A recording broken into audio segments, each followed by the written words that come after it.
কাদেরকে আল্লাহ তাআলা এই রোজার ব্যাপারে ছাড় দিয়েছেন, কারা চাইলে রোজা ভাঙতে পারবে। বুঝতে পারছেন এই পয়েন্টটা, সাব পয়েন্টটা?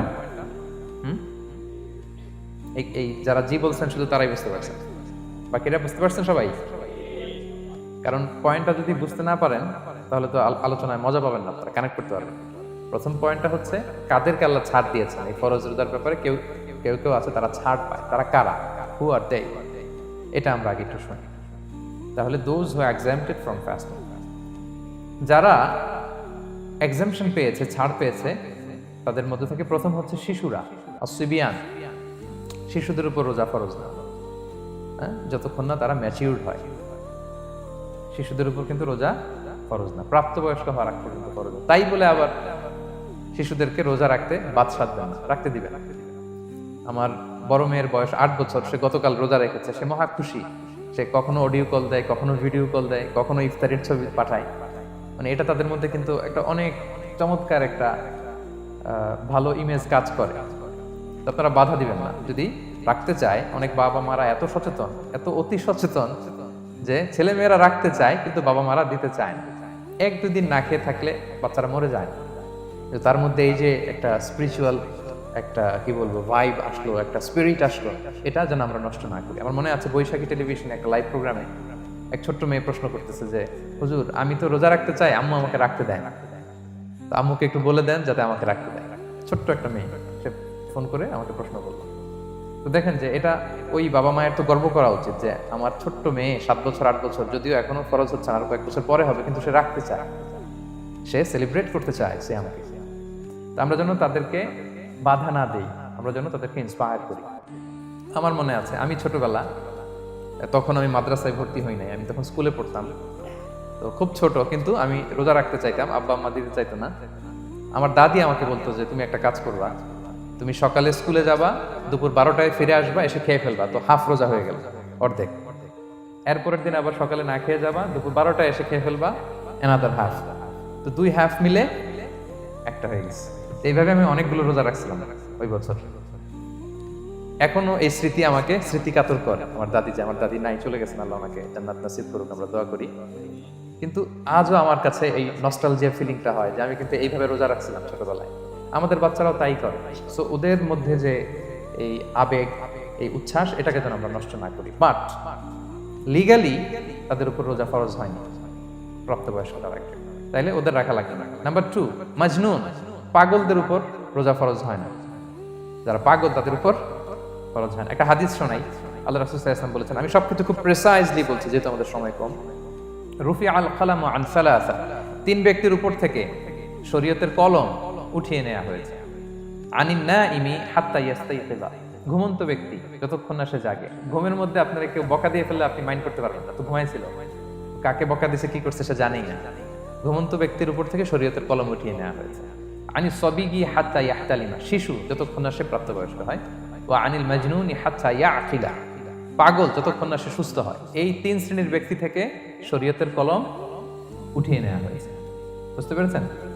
আচ্ছা, 2টা গেল। 3 নাম্বার হচ্ছে মারিদ, আপনি যদি খুব অসুস্থ হন তাহলে আপনি রোজা ভাঙতে পারবেন, যেটা আমরা ওই যে ইন্ট্রোডাক্টরি ডিসকাশনে বলেছি যে অসুস্থ হলে আপনি রোজা ভাঙতে পারবেন। 4 নম্বরে হচ্ছে মুসাফির, ট্রাভেলার, যদি আপনি লম্বা সফর করেন আপনি রোজা ভাঙতে পারবেন। এটা ন্যূনতম সীমা হচ্ছে 48 মাইল। তাই বলে কেএল থেকে পেনাং যাচ্ছেন আর রোজা ভেঙে ফেললেন, এটা করা যাবে না। আবার এখানে যদি আপনার সফরের পেরেশানি থাকে, খুব কষ্ট, তাহলে আপনি এই সুযোগটা নিতে পারবেন। কিন্তু আল্লাহ বলেছেন ওয়া আনতাসুমু খায়রুল লাকুম ইন কুনতুম তা'লামুন, যদি তোমরা রোজা রাখো এটাই তোমাদের জন্য কল্যাণ, যদিও আমি ফ্লেক্সিবিলিটি দিয়েছি। তো রাসূল সাল্লাল্লাহু আলাইহি ওয়াসাল্লামের সময় দেখা যেত যে মক্কা থেকে মদিনা, মদিনা থেকে তায়েফ যেতে প্রচন্ড গরমের মধ্যে ওনারা উট দিয়ে মরুভূমির উপর দিয়ে যেত। ওই পরিস্থিতি কিন্তু আমাদের নেই। কিন্তু যদি আপনার লম্বা সফর হয়, লেটস সে আপনি কেএল থেকে নিউ ইয়র্কে ফ্লাই করছেন, সফরের অনেক পেরেশানি, অনেক সময় হয়তো খেতে পারছেন না, আপনি চাইলে এই ফ্লেক্সিবিলিটি নিতে পারবেন। তো অসুস্থতা আর সফরে থাকলে আপনি রোজা ভাঙতে পারবেন, তবে ফাইদ্দাতুম মিন আইয়ামিন উখর, অন্য সময় এটা গুনে গুনে রাখতে হবে। 5টা যদি ভাঙা যায় পরে 5টা কাজা করবেন। এই পয়েন্টটা কি সবার কাছে ক্লিয়ার? সফরে যে রাসূল সাল্লাল্লাহু আলাইহি ওয়াসাল্লাম রমাদানে রোজা ভেঙেছে, এটার একটা দলিল বলি। আপনারা মক্কা বিজয়ের নাম শুনেছেন না? রাসূল সাল্লাল্লাহু আলাইহি ওয়াসাল্লাম হিজরত করলেন, পরে আবার বিজয় করলেন।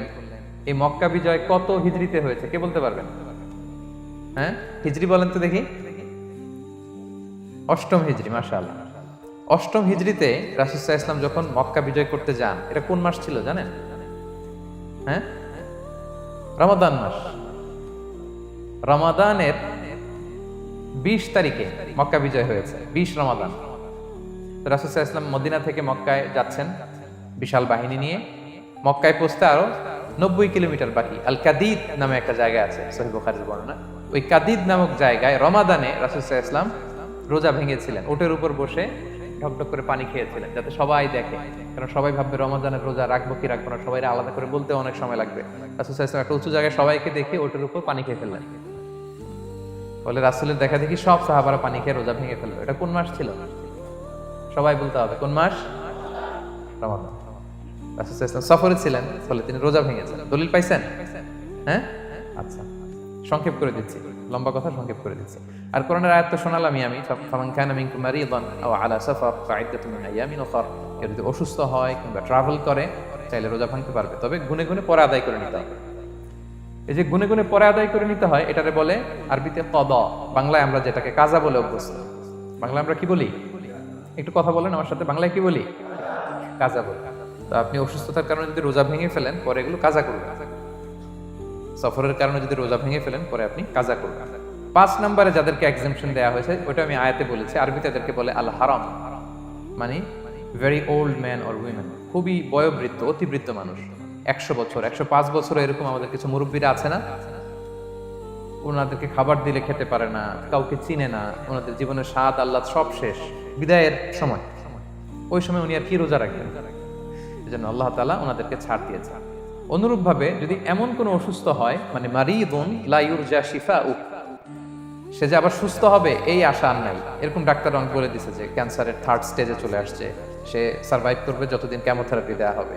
তো শেষের দিকে সে অনেক অসুস্থ, অনেক ড্রাগস নিতে হয়, ওষুধ খাইতে হয়, তার আর সুস্থ হওয়ার সম্ভাবনা নাই। এই 2 শ্রেণীর লোকদের জন্য ছাড় দেওয়া হয়েছে, তাদের কাজা করা লাগবে না, কারণ কাজা তো করতেই পারবে না। কি বলেন? তারা ফিদিয়া দিবে। কি দিবে বলেন? কি দিবে? ফিদিয়া। ফিদিয়া হচ্ছে প্রত্যেকটা রোজার জন্য একজন মিসকিনকে 2 বেলা করে খাওয়ানো। আই রিপিট, একটা রোজার জন্য একজন মিসকিনকে 2 মিলস, বাস হয়ে গেল। 30টা যদি উনি রাখতে পারে নাই, আপনি একজন মিসকিনকে 30 বেলা 2 মিল খাওয়াতে পারেন, অথবা 30 জনকে 2 বেলা খাওয়াতে পারেন, অথবা 60 জনকে 1 বেলা খাওয়াই দিতে পারেন, অথবা এই পরিমাণ টাকা দিয়ে দিতে পারেন। হিসাবটা সহজ হয়েছে না? লেটস সে মালয়েশিয়াতে একটা রেগুলার মিল নিতে কত লাগে? কত লাগে? ধরেন যে মালাই দোকান বা মামাদের যে দোকানগুলো, একটা নাসি নিলাম, একটা আইয়াম নিলাম, একটা 100+ নিলাম, এই তো একটা প্যাক হয়ে গেছে। কত পড়বে? 10 রিঙ্গিট, রাইট? তাহলে 10 রিঙ্গিট হচ্ছে একটা মিল, আর 2টা মিল করলে 20 রিঙ্গিট। তাহলে প্রত্যেকটা রোজার জন্য 20 রিঙ্গিট করে আপনাকে ফিদিয়া গুনতে হবে। 30টা রোজার জন্য কত? 600 রিঙ্গিট। তাহলে ফিদিয়া ব্যাপারটা ক্লিয়ার হয়েছে সবার কাছে? আমাদের এরকম মুরব্বী যদি থাকে যারা রোজা রাখতে পারছেন না, তাদের জন্য আমরা এইভাবে ফিদিয়া আদায় করি। গেল। ইমাম মালিক আলাইহি রাহমা, মালিকি মাযহাবের ইমাম, উনি ওনার শেষ জীবনে খুব অসুস্থ ছিলেন। উনি ওনার শেষ জীবনের রমাদানে রোজা রাখতে পারেন নাই, এত বয়স হয়ে গেছিল, রোজা রাখতে পারেননি। তো উনি 30 জন মিসকিনকে এনে গোশত আর রুটি খাওয়াই দিয়েছিলেন একসাথে, ফিদিয়া আদায় হয়ে গেছে। তো এরা ছাড় পাবে। 6 নাম্বার হচ্ছে আসহাবুল আমাল আশ-শাক্কা, যারা খুব কঠিন কাজ করে। এই প্রসঙ্গটা নিয়ে অনেকে অনেক ভুল বুঝে। এটা হচ্ছে এমন এমন কাজ যারা করে, যারা কাজ করতে করতে অসুস্থ হয়ে যাওয়ার সম্ভাবনা আছে, মৃত্যুর মুখোমুখি, বেহুশ হয়ে যাওয়ার সম্ভাবনা, হ্যাঁ, তাদের জন্য ছাড় দেওয়া। ব্যাপারটা এমন না যে কেউ মরুভূমিতে কাজ করে সে রোজা ভাঙতে পারবে, কেউ রিক্সা চালায় কেউ রোজা ভাঙতে পারবে, কেউ স্টোন ক্র্যাশে কাজ করে সে রোজা ভাঙতে পারবে, এরকম।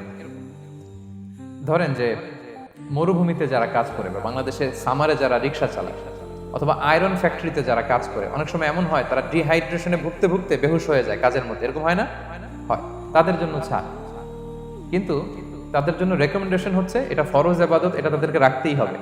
হয়তো নাইট শিফটে কাজ করার ট্রাই করবে, অথবা সারা বছর একটু একটু জমিয়ে রোজা রাখার চেষ্টা করবে, কিন্তু রোজা তারা রাখবে। তারা সাহুর খাবে, তারা রোজা রাখা শুরু করবে। কিন্তু মরুভূমিতে কাজ করতে করতে যদি এমন হয় যে সে বেহুশ হয়ে যাচ্ছে, মরার উপক্রম, এই পরিস্থিতিতেও সে রোজা ভাঙতে পারবে না, ইসলাম এতটা কঠিন নয়। পরিস্থিতি যদি এমন হয় তখন সে রোজা ভাঙতে পারবে, পরে সে রোজাগুলো কাজা করে নেবে। আচ্ছা, তো এই জন্য এই সমস্ত লোকদের ব্যাপারে আমাদের একটু সহনশীল হওয়া উচিত। আমাদের যে ওয়ার্কাররা গরমের মধ্যে কনস্ট্রাকশনে কাজ করে, আয়রন ফ্যাক্টরিতে কাজ করে, খুব কঠিন কাজ করে, তাদের কাজের টাইমটা কমায় দেয়া, তাদেরকে সাপোর্ট দেয়া, যাতে তারা রোজা রাখতে পারে। 7 নাম্বার হচ্ছে আল হামেল, গর্ভবতী নারী। 8 নাম্বার হচ্ছে আল মুরদি, ব্রেস্ট ফিডিং মাদার, বাচ্চাকে দুধ খাওয়াচ্ছে যে মায়েরা, ওনারা রোজা ভাঙতে পারবে। যদি ডক্টর বলে যে আপনি যদি রোজা রাখেন পেটের বাচ্চার সমস্যা আছে, রোজা ভাঙতে পারবেন, পরে কাজা করবেন। অথবা ডক্টর যদি বলে যে আপনি যদি না খান তো বুকে দুধ আসবে কোত্থেকে, বাচ্চাকে খাওয়াবেন কিভাবে, ডিহাইড্রেশন হবে, রোজা ভাঙতে পারবে।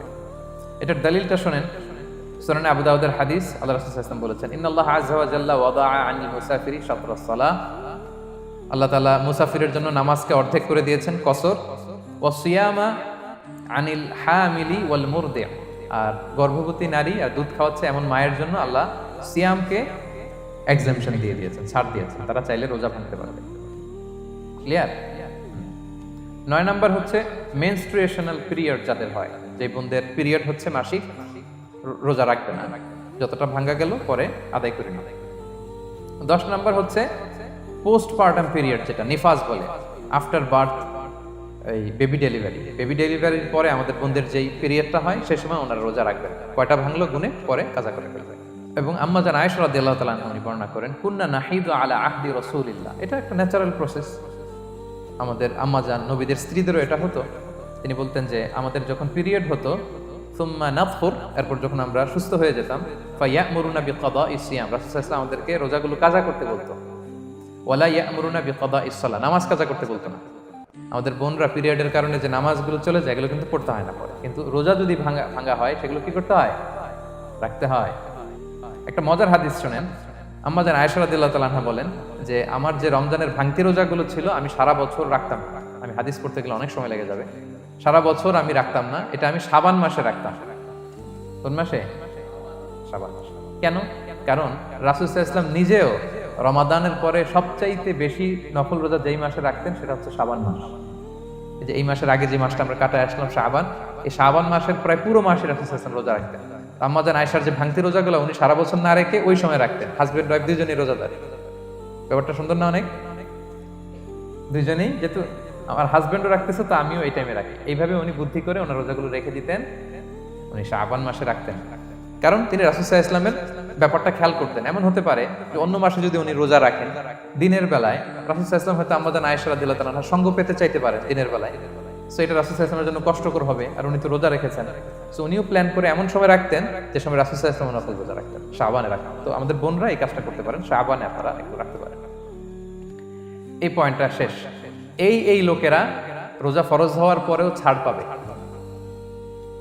আর যে সমস্ত ক্ষেত্রে ভাঙতে পারবে তারা পরে এগুলো কাজা করবে। কাজা মানে একটা রোজার জন্য একটা রাখা, একটার জন্য একটা রাখা। আর ফিদিয়া মানে কি একজন বলতে পারবেন? বলেন। মাশাআল্লাহ, একটা রোজার জন্য একজন মিসকিনকে 2 বেলা খাওয়ানো, আর 30 রোজার জন্য 60 বেলা। এই তো হয়ে গেল, বুঝে গেছেন আপনারা।